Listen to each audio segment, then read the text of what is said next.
साथियों, मैं अंशुल द्विवेदी आप सभी का स्वागत करता हूं अपने इस 50 क्वेश्चन की एमसीक्यू की सीरीज पे। हम उपस्थित हैं केमिस्ट्री के 50 क्वेश्चन की सीरीज का पार्ट सेकेंड लेके। पार्ट फर्स्ट यदि आपने नहीं देखा है तो मैंने अपने चैनल पे प्लेलिस्ट बना दिया है, प्लीज़ जाके उसे विजिट कीजिए। और यदि ये वीडियो भी आपको पसंद आती है, ऐसी लगती है कि आपके लिए हेल्पफुल है, तो प्लीज़ वीडियो को लाइक कीजिएगा और एक प्यारा सा कमेंट छोड़ के जाइएगा। आइए हम शुरू करते हैं। ठीक है, ये क्वेश्चन बार बार बता रहा हूं कि ये सारे के सारे क्वेश्चन आए हुए क्वेश्चन हैं और एग्जाम में बार बार रिपीट होने वाले क्वेश्चन हैं। सो प्लीज जितना बढ़िया से इसको पढ़ सकते हैं उतना अच्छे से पढ़िए। बाकी इस क्वेश्चन की यदि सारी की सारी पीडीएफ चाहिए, मेरे इंस्टाग्राम अंशुल द्विवेदी सर्च करेंगे, मेरी इंस्टा आईडी आएगी, उसमें मुझे मैसेज कीजिएगा, मैं आपको भेज दूंगा। अभी टेलीग्राम चैनल बना हुआ है पर अभी थोड़ा सा उसमें वर्क करना बाकी है। इसके बाद आगे जैसा भी होगा मैं आपको सूचित करूंगा, तो टेलीग्राम पे आपको ये सारी चीजें मिल जाएंगी। आइए हम पहले क्वेश्चन की शुरुआत करते हैं। पहला क्वेश्चन लिखा हुआ है, पहले क्वेश्चन से हम शुरू करते हैं। परमाणु का प्लम पुटिंग मॉडल किसने दिया था? तो परमाणु का प्लम पुटिंग मॉडल किसने दिया था? तो दिया था किसने? जे थॉमसन साहब ने दिया था। इलेक्ट्रॉन पर कौन सा आवेश होता है? तो इलेक्ट्रॉन पर बाबू भैया ऋण आवेश होता है। ये आपको पता है और पढ़ना भी पड़ेगा। बहुत अच्छा क्वेश्चन है। क्वेश्चन नंबर 3 आपके सामने क्या लिखा है? सोडियम क्लोराइड NaCl में कौन सा रासायनिक बंधन होता है? तो कौन सा बंधन होता है? आयनिक बंधन होता है। तत्वों का सबसे पहला वर्गीकरण मतलब त्रिक नियम किसने दिया था? तो किसने दिया था? डोबे राइनर ने दिया था। डोबे राइनर आपको याद रखना है। अष्टक नियम, अष्टक नियम आपने कई बार पढ़ा है कि किसने प्रतिपादित किया? तो अष्टक नियम न्यूलैंड ने प्रतिपादित किया था, यह आपको पता है। लिखा है फिर उत्क्षिप्त गैसों की संयोजकता कितनी होती है? तो इनकी संयोजकता 0 होती है। उत्प्रेरक का क्या कार्य होता है? 7वां क्वेश्चन देखिए आपके स्क्रीन के सामने। उत्प्रेरक का क्या कार्य होता है?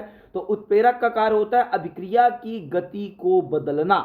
लोहे पर जिंक की परत चढ़ाने की प्रक्रिया क्या कहलाती है? यह कहलाती है क्या? गैल्वेनीकरण। वह विक्रिया जिसमें ऊष्मा बाहर निकलती है क्या कहलाती है? वह कहलाती है ऊष्मा छेपी। आपको यह ध्यान से करना है, ऊष्मा छेपी कहलाती है। दूध से दही बनना किस प्रकार का परिवर्तन है? तो दूध से दही बनना बाबू रासायनिक परिवर्तन है। ठीक है, बड़े अच्छे क्वेश्चन है। 10 क्वेश्चन हमने किया है। आगे हम 11 नंबर के क्वेश्चन पे आते हैं कि निश्चित तापमान पर किसी गैस के द्रव्यमान का आयतन उसके दाब के व्युत्क्रमानुपाती होता है। यह किसका नियम है? यह किसका नियम है भाई? यह है बायल का नियम। ठीक है, आपको याद रखना है, यह है बायल का नियम। आदर्श गैस समीकरण क्या होता है? ये आपको पता है कि PV बराबर nRT, ये आदर्श गैस का समीकरण होता है भाई।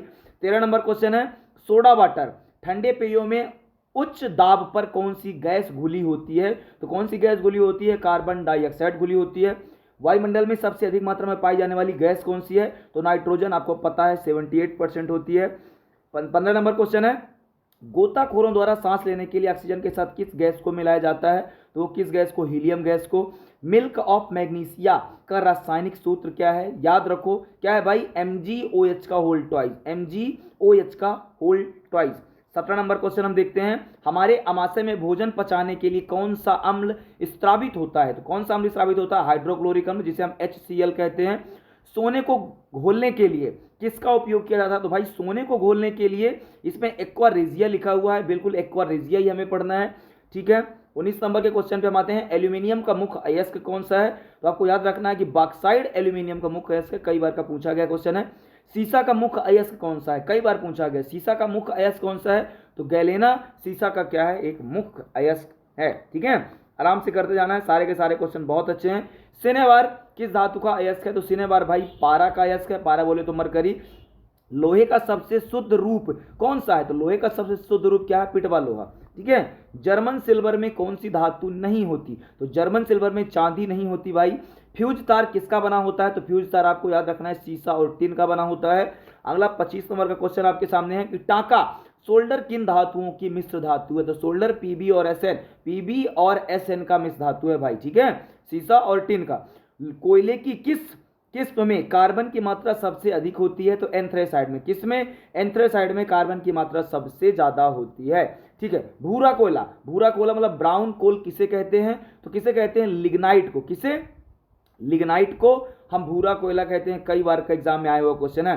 रॉकेट में ईंधन के रूप में किसका उपयोग होता है? तो रॉकेट में ईंधन के रूप में द्रव H2 प्लस द्रव O2 का यूज होता है। ठीक है, घरेलू रेफ्रिजरेटर में प्रशीतक किसका उपयोग होता है? तो घरेलू रेफ्रिजरेटर में प्रशीतक के रूप में किसका उपयोग होता है? तो अमोनिया या फ्रीऑन गैस का उपयोग होता है। ठीक है, मार्स गैस किसे कहते हैं? तो मार्स गैस किसे कहते हैं? मार्स गैस कहते हैं किसे? मेथेन को मार्स गैस की संज्ञा दी गई है, यह आपको ध्यान से करना है। ठीक है, 31 नंबर क्वेश्चन पे हम आते हैं।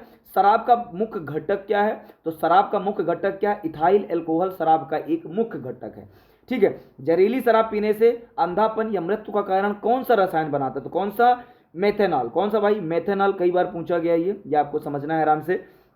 33 नंबर का क्वेश्चन है, साबुनीकरण की प्रक्रिया में उप उत्पाद के रूप में क्या मिलता है? तो क्या मिलता है भाई? लिसरॉल। क्या मिलता है? लिसरॉल मिलता है, ये आपको पता होना चाहिए। पॉलीथीन किसका बहुलक होता है? तो पॉलीथीन एथिलीन का। किसका? पॉलीथीन एथिलीन का बहुलक होता है। प्राकृतिक रबर किसका बहुलक होता है? तो प्राकृतिक रबर आइसोप्रीन का बहुलक होता है। किसका? प्राकृतिक रबर आइसोप्रीन। कई बार पूछा गया क्वेश्चन है। जल में स्थायी कठोरता दूर करने के लिए क्या उपयोग किया जाता है? तो जल में स्थायी कठोरता दूर करने के लिए वॉशिंग सोडा का यूज किया जाता है। पानी को कीटाणु रहित करने के लिए किसका उपयोग किया जाता है? तो पानी को कीटाणु रहित करने के लिए क्लोरीन या फिर ब्लीचिंग पाउडर का यूज किया जाता है। ठीक है, दिया सलाई निर्माण में किसका उपयोग किया जाता है? तो दिया सलाई निर्माण में लाल फास्फोरस का यूज किया जाता है, ये मैंने आपको पहले भी पढ़ा दिया है।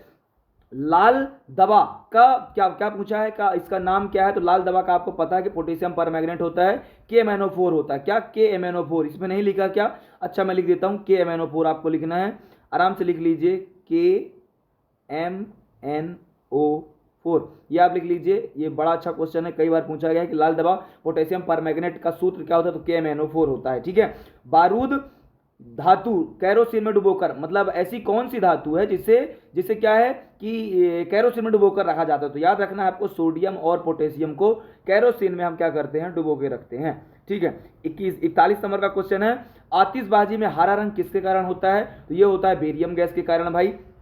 आतिशबाजी में लाल चटक रंग किसके कारण होता है? तो आतिशबाजी में जो लाल चटक रंग जो रंग होता है वो होता है स्टोरियम के कारण। किसके कारण?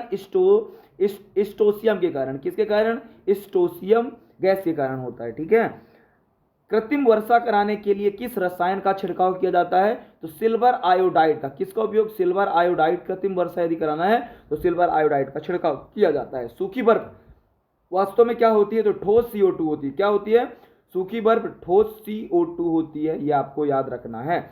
मतदान के समय उंगली पर लगाई जाने वाली स्याही, कई बार पूछा गया भाई ये, कई बार मोस्ट इंपॉर्टेंट। मतदान के समय उंगली पर आपने देखा एक ब्लैक या नीली कलर की स्याही लगाई जाती है, वो क्या होती है? AgNO3। क्या होती है? AgNO3 होती है, यह आपको पढ़ना है। नीला थोथा का रासायनिक नाम, तो नीला थोथा का रासायनिक नाम क्या है? CuSO4, आपको याद रखना है, CuSO4 कॉपर सल्फेट। ठीक है, चूहे मारने की दवा में मुख्य रूप से किस रसायन का उपयोग होता है? तो चूहे मारने की दवा में बाबू जिंक फास्फाइड का, किसका? जिंक फास्फाइड का उपयोग किया जाता है। ठीक है, आश्रु गैस का रासायनिक नाम क्या है? तो आश्रु गैस का रासायनिक नाम क्लोरोपिक्रिन। कौन सा? क्लोरोपिक्रिन, ये आपको पता होना चाहिए। सड़े हुए अंडे जैसी गंध किससे आती है? तो सड़े हुए अंडे जैसी गंध किससे आती है? तो H2S, याद रखो, यहाँ पे ऑप्शन नहीं है, H2S। ठीक है, ये आपको याद रखना है, बहुत बार पूछा गया है भाई ये। तो ये सारे के सारे क्वेश्चन थे आपके पास, और बहुत प्यारे प्यारे क्वेश्चन हैं, तो इनको बार बार प्लीज आप कीजिए, क्योंकि ऐसे क्वेश्चन आपको मतलब ऐसे क्वेश्चन कम ही लोगों के पास कलेक्शन में रहता है। ठीक है, ये सारे के सारे आए हुए क्वेश्चन हैं, और इसी तरह की पूरी सीरीज पड़ी हुई है। MPGK की भी पड़ी हुई है, और इंडिया के हिस्ट्री की भी अभी जारी है, एक वीडियो पढ़ चुका है, तो लगातार देखिए आप। ठीक है, इन वीडियो से निश्चित रूप से आपको फायदा मिलने वाला है। वीडियो अच्छी लगती है, वीडियो को लाइक करना, चैनल पर सब्सक्राइब करके जाना। थैंक यू सो मच यार।